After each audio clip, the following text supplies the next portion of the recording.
il est tellement apparu tel qu'on le connaît dans sa caricature qu'en définitive, on se dit mais finalement cet homme n'a pas changé en 2 ans. Alors ce qui intéresse l'opinion publique et le peuple, c'est finalement s'il a envie de se remobiliser autour de lui, c'est cet homme a-t-il changé par cet échec? Qu'a-t-il compris de plus ou de moins?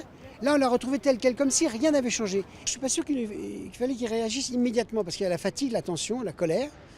Et comme toujours, quand on est un politique, alors c'est toujours sa tactique, mais c'est pas forcément une bonne tactique. C'est pas parce qu'il y va direct qu'il a raison d'y aller direct. Peut-être que 24 heures ou 36 heures d'observation lui auraient permis de prendre un peu de distance et en fait de dire écoutez, je ne suis pas d'accord, je n'approuve pas, je me soumets, mais en même temps j'en profite pour dire que sur la fin j'ai pensé à telle et telle chose. On m'a dit prendre de la distance.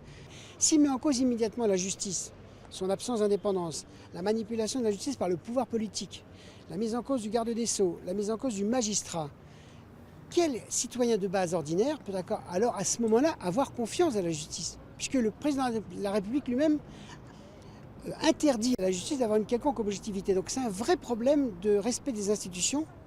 Voilà, donc c'est ce qui m'a le plus surpris.